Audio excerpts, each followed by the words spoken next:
Chapter 8. Winn-Dixie's bald spots started growing fur, and the fur that he had to begin with started looking shiny and healthy, and he didn't limp anymore. And you could tell that he was proud of looking so good, proud of not looking like a stray.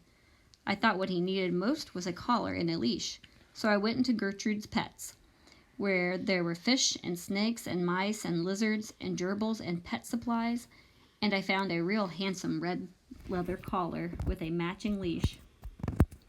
Winn-Dixie was not allowed to come inside the store. There was a big sign on the door that said, "No dogs allowed." So I held the collar and the leash up to the window, and Winn-Dixie, who was standing on the other side of the window, pulled up his lip and showed me his teeth and sneezed and wagged his tail, something furious. So I knew he absolutely loved that leash and collar combination, but it was very expensive.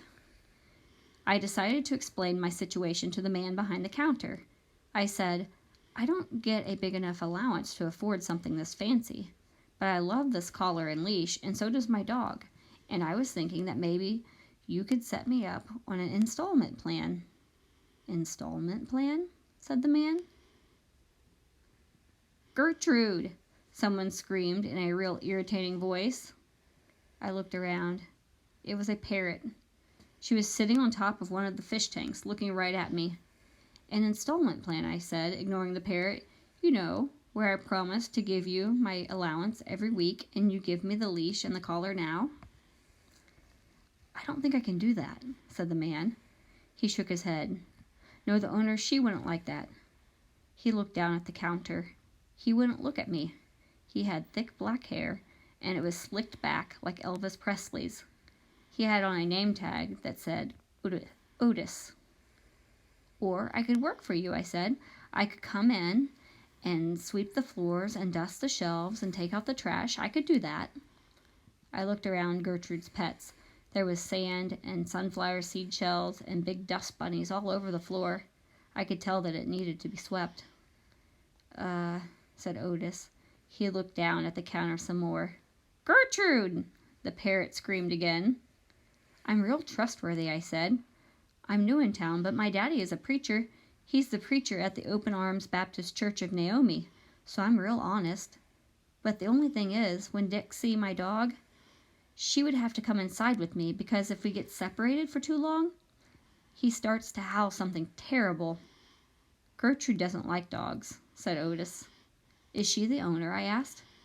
No. He finally looked up. He pointed at the fish tank.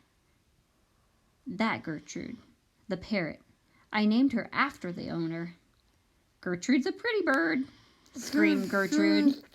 "She might like Winn-Dixie," I told Otis. "Almost everybody does. Maybe he could come inside and meet her, and if the two of them get along, then I could have the job?" "Maybe," Otis mumbled. He looked down at the counter again. So I went and opened the door, and Winn-Dixie came trotting on inside the store. "Dog!" screamed Gertrude. "I know it," Otis told her. And then Gertrude got real quiet. She sat on the top of the fish tank and cocked her head from one side to the other, looking at Winn-Dixie. And Winn-Dixie stood and stared back at her. He didn't hardly move. He didn't wag his tail. He didn't smile.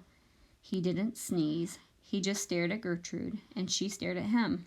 And then she spread her wings out real far and flew and landed on top of Winn-Dixie's head. "Dog!" she croaked. Winn-Dixie wagged his tail just a little tiny bit, and Otis said, "You can start on Monday." "Thank you," I told him. "You won't be sorry." On the way out of Gertrude's Pets, I said to Winn-Dixie, "You are better at making friends than anybody I have ever known. I bet if my mama knew you, she would think you were the best dog ever."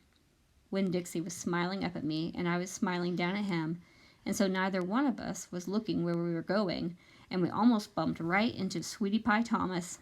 She was standing there, sucking on the knuckle of her third finger, staring in the window of Gertrude's Pets. She took her finger out of her mouth and looked at me. Her eyes were all big and round.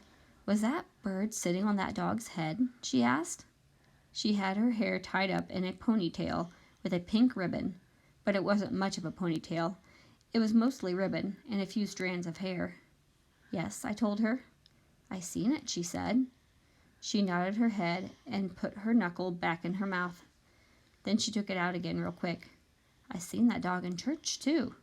He was catching a mouse. I want a dog just like it, but my mama won't let me get no dog. She says if I'm real good, I might get to buy me a goldfish or one of them gerbils. That's what she says. Can I pet your dog? Sure, I told her. Sweetie Pie stroked Winn-Dixie's head so long and serious that his eyes drooped half closed and drool came out of the side of his mouth. I'm going to be 6 years old in September. I got to stop sucking on my knuckle once I'm 6, said Sweetie Pie. I'm having a party. Do you want to come to my party? The theme is pink. Sure, I told her. Can this dog come? She asked. You bet, I told her. And all of a sudden, I felt happy. I had a dog, I had a job, I had Miss Franny Block for a friend, and I had my first invitation to a party in Naomi. It didn't matter that it came from a 5-year-old, and the party wasn't until September. I didn't feel so lonely anymore.